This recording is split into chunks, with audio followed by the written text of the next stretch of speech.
Assalamualaikum warahmatullahi wabarakatuh. Syukran walhamdulillah sehat semuanya.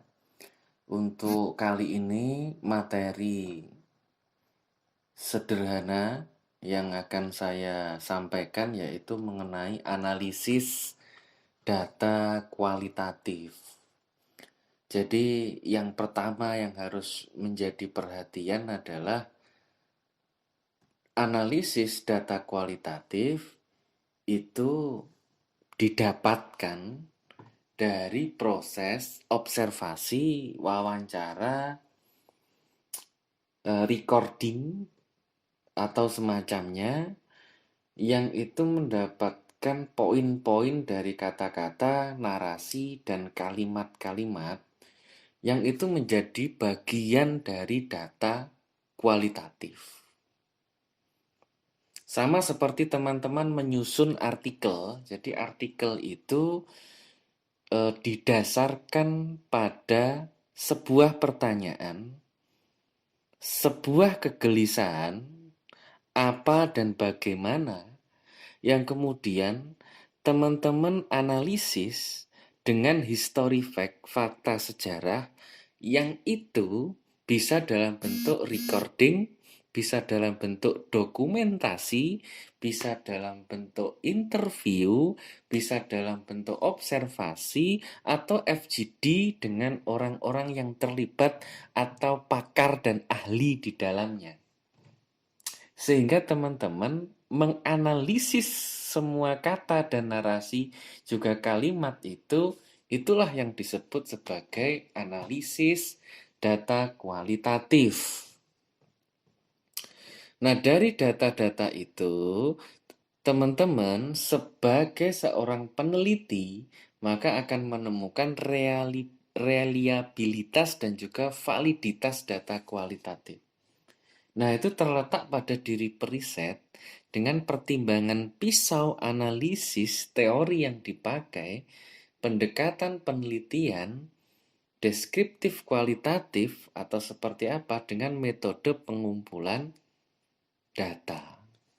Boleh dengan observasi, wawancara, angket, dan lain sebagainya.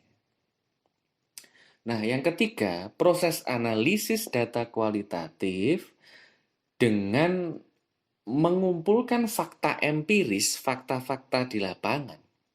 Ya. Pertama yang dilakukan dalam analisis data kualitatif ya fakta empiris, data-data di lapangan seperti apa. Kemudian itu dianalisis, diklasifikasi, dikategorisasi. A, B, C dari satu tema penelitian. Diklasifikasi A, B, C. Nah, kemudian dari A, B, C itu dalam artikel biasanya dimuat dalam pembahasan itu subbab-subbab itu. Nah, kemudian masuk tataran konseptual, ya kan? Dari teori-teori yang dibangun, itu kemudian dikorelasikan, dikomparasikan, diperbandingkan dengan fakta-fakta empiris. Masuk tataran konseptual. Nah, dari situ kemudian dipilih, diberikan pemaknaan oleh periset hingga sampai pada penemuan ciri umum. Yang itu bisa disebut hipotesis, bahkan kesimpulan. Ya. Nah, karena kan memang karya ilmiah itu kesimpulan yang kemudian ada hipotesa-hipotesa baru sehingga memunculkan temuan baru. Temuan-temuan baru. Nah, contohnya nih, kita akan membahas contoh. Pola judulnya, temanya, pola penggunaan media pada buruh di Surabaya. Pola penggunaan media pada buruh di Surabaya. Nah, fakta empiris kita dapat dari mana? Kita dapat fakta empiris itu dari observasi dan interview. Namanya gitu. Nah, dari fakta empiris yang ada itu kan yang nomor 3 itu kan kemudian dianalisis, diklasifikasi, dikategorisasi. Ternyata pola penggunaan media buruh di Surabaya itu diklasifikasi satu itu preferensi buruh terhadap media. Satu preferensi buruh terhadap media. Apa sih? Kadang media yang digunakan IG, ada FB, ada Google, ada link-link media online tertentu untuk mengakses berita atau hal yang lainnya, hiburan dan lainnya. Kemudian yang kedua, kita kategorisasi, kita klasifikasi. Yang kedua, satu preferensi buruh terhadap media, dua terpaan media. Nah, terpaan media apa itu? Dampak atau keterkaitan media dengan tingkah laku pola buruh. Apa? Frekuensi dan durasi, ya kan? Nah, kita tahu tuh, ternyata buruh dalam mengakses itu frekuensi, durasi dalam mengakses media sekian jam dalam sehari, dalam seminggu, dalam bulanan. Kemudian opini berkaitan dengan media. Nah, opini terhadap media itu sebagai apa? Apakah sebagai hiburan? Apakah sebagai edukasi? Nah, ini klasifikasinya. Cara mendapatkan perilaku dalam mengkonsumsi media, obrolan-obrolan buruh terhadap penggunaan media, latar belakang sosial buruh yang menggunakan media, organisasi sosial buruh. Apakah itu juga mempengaruhi pola penggunaan media? Itu bagian dari klasifikasi, termasuk bisa juga tingkat penghasilan. Ini klasifikasi, kategorisasi. Nah, kategorisasi klasifikasi ini kemudian periset juga bisa menggunakan dengan faktor sosiodemografi buruh. Bisa dengan sosiodemografi buruh. Klasifikasi selanjutnya ya. Nah, periset benar-benar harus memilah-milah itu. Data-data semua itu dari pembagian tadi itu dipilah-pilah banget. Dipilah-pilah, periset melakukan pemilahan-pemilahan yang kemudian jawaban yang diragukan mendialogkan dengan data dari satu dengan yang lain, karena kan datanya banyak dari beberapa responden informan. Nah, itu diperbandingkan sehingga menentukan ciri umum dalam pola penggunaan media pada buruh di Surabaya. Sehingga klasifikasi itu periset melakukan pemaknaan terhadap data.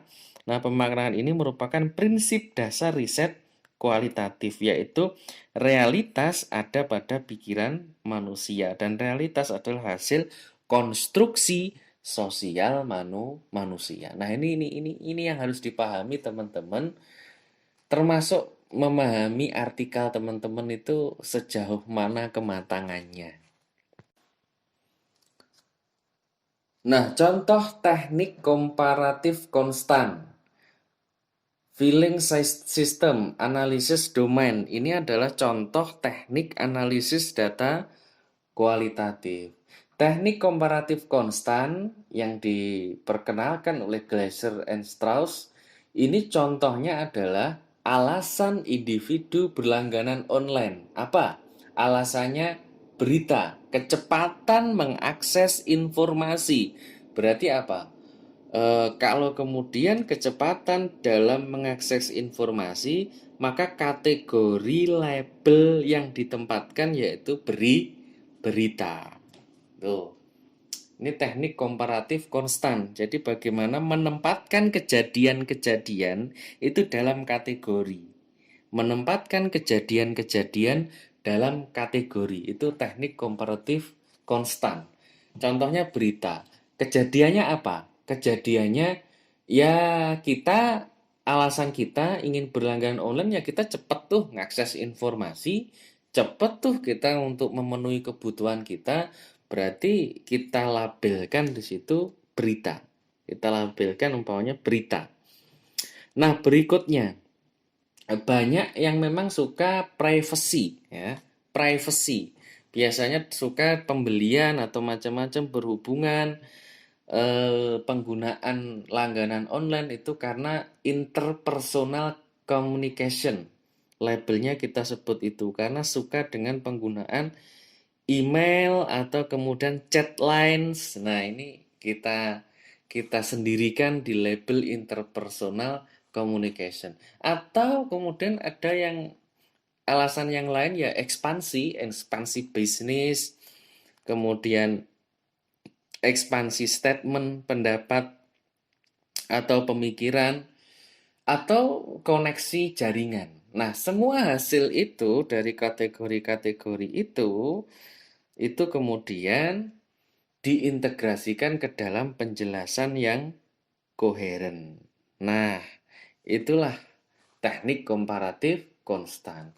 Nah, kalau filing system yang diperkenalkan oleh Wimmer and Dominic, contohnya pengambilan keputusan di ruang redaksi. Nah, kadang ada yang like and dislike, ada enggak di ruang redaksi? Karena ada like and dislike, suka dan tidak suka, sehingga pendapat dari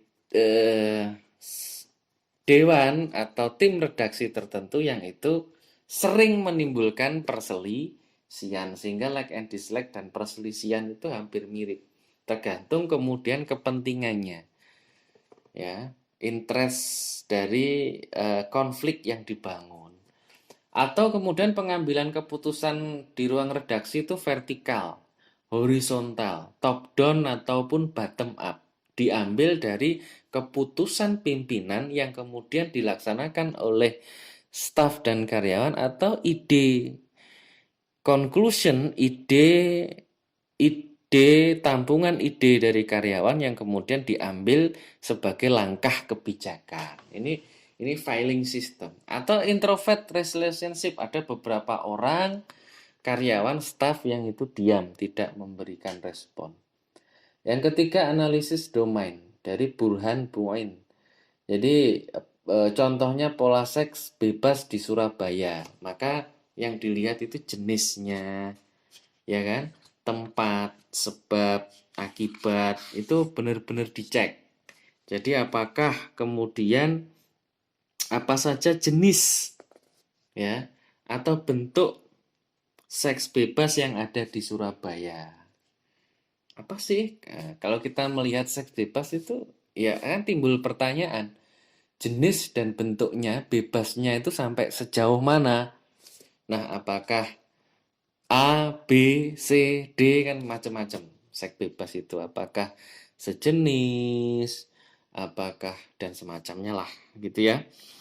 Gitu. Apa tempat dan ruang? Apakah prostitusi itu termasuk kehidupan seks bebas? Nah, apakah yang dimaksud seks bebas itu prostitusi atau style? Nah, ini yang harus, prostitusi itu apakah seks bebas itu prostitusi? Apakah kemudian itu style? Ya kan?